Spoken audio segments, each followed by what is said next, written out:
Olá pessoal, sou Danilo Oliveira, nós vamos continuar falando sobre Era Vargas, Estado Novo.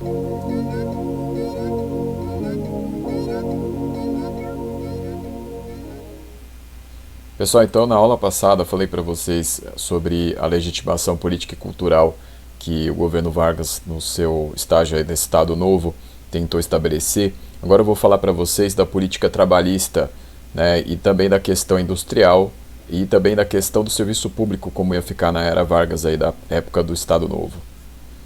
Pessoal, como é que ia se dar a política trabalhista? O governo ia começar a interferir nos sindicatos, né?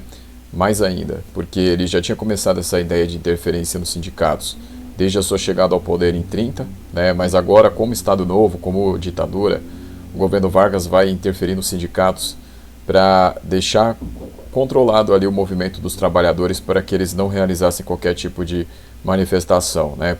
Para que não realizassem, por exemplo, greves. Os sindicatos eles vão ser controlados pelo Estado varguista aí nesse momento.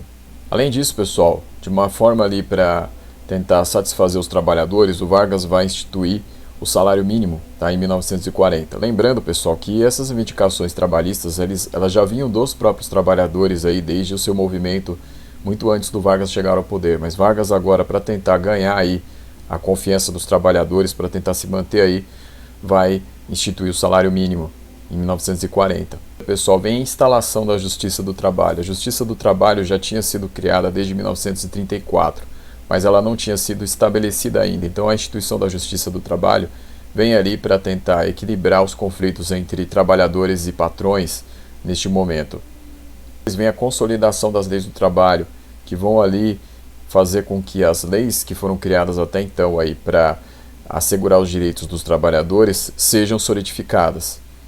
Então, por isso aí nós temos a carteira de trabalho que vem até hoje, né? Então ela é fruto desta época, tá? A consolidação das leis do trabalho. Então quais são os pontos principais da CLT? O registro do trabalhador, da jornada de trabalho, se estabelece ali que o trabalhador vai ter uma jornada de 8 horas estabelecida por lei.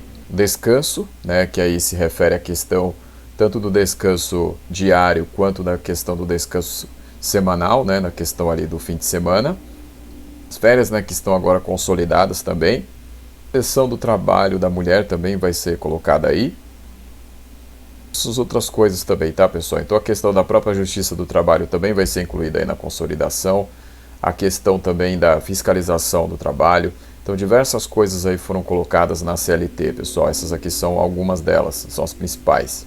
Isso, pessoal, a contenção da luta de classes era o objetivo do Vargas, né? Então fazendo com que trabalhadores e patrões ali tivessem estabelecidos por lei as suas relações, né, os limites das suas relações, então ele continha a luta de classes, ou seja, ele não deixava os trabalhadores extrapolarem o que estava ali colocado por lei e dessa forma garantia ali uma previsibilidade para os patrões, né, para os industriais que estavam crescendo e queriam acumular, né, queriam fazer então o capital industrial aumentar. Pessoal, nós teremos o crescimento da burguesia industrial nesta época.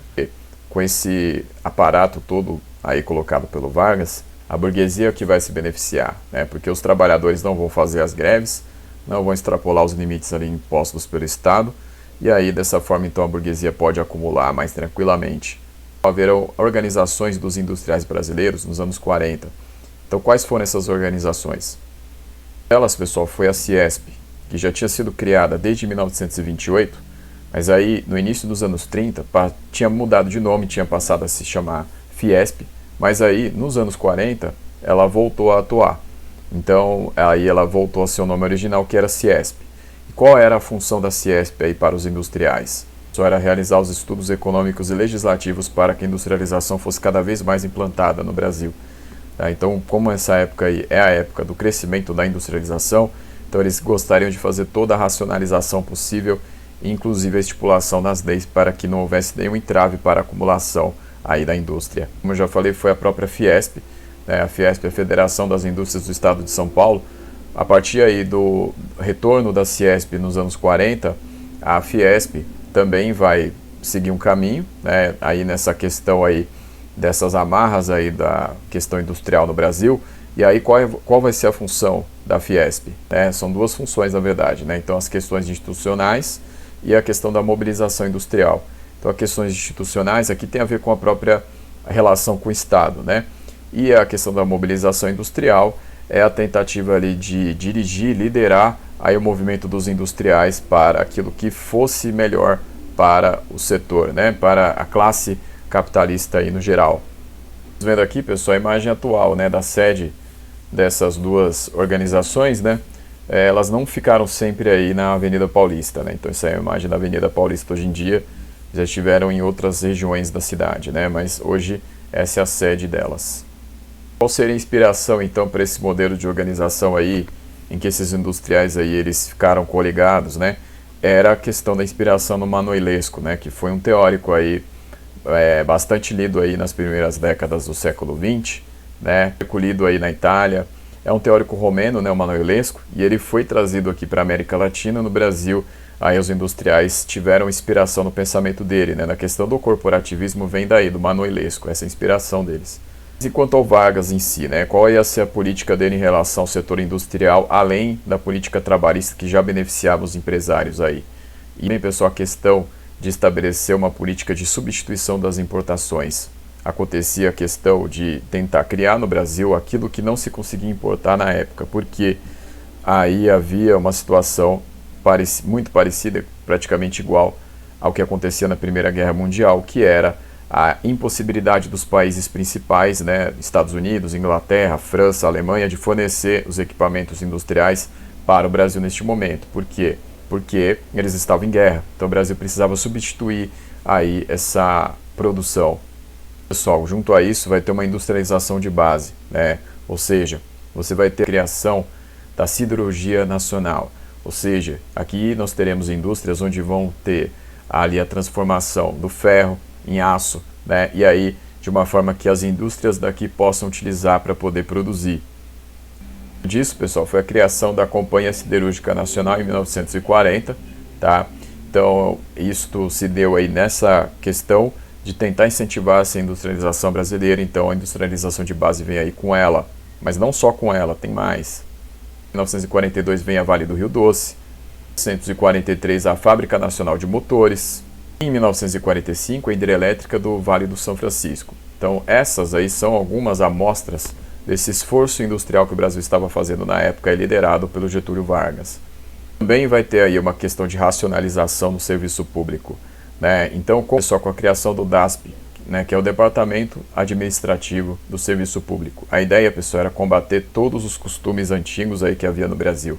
Então a questão de eliminar o nepotismo no serviço público, né, eliminar qualquer prática ali que fosse ainda a partidária da antiga prática no Brasil que vinha aí do Brasil Primeira República, né? Então ali eliminar qualquer influência do coronelato aí no serviço público brasileiro, tá? Então essa era a função do DASP, tá? Então, o verdadeiro organismo de coordenação do serviço público no Brasil. Então, fazia parte desse esquema de racionalização que o Brasil tinha na época aí com Vargas, tá? Essa tentativa de racionalizar o Estado brasileiro. Então, com Vargas, aí, com a questão da racionalização do serviço público, com o controle dos conflitos de classe, a burguesia industrial vai crescer. Então, o Vargas vai ali promover uma modernização da sociedade brasileira nessas relações capitalistas, e aí então esta vai ser a política do Vargas voltada para os trabalhadores, para os industriais e para o próprio Estado brasileiro. Cada vez mais pressões vão acontecer. Devido à participação do Brasil na Segunda Guerra Mundial, virão cobranças, porque o Brasil estava lutando contra ditaduras, no caso da Itália, da Alemanha. E aí vão perguntar, por que o Brasil é uma ditadura? Então, se o Brasil está combatendo ditaduras, qual é o sentido do Brasil continuar sendo uma ditadura? Né?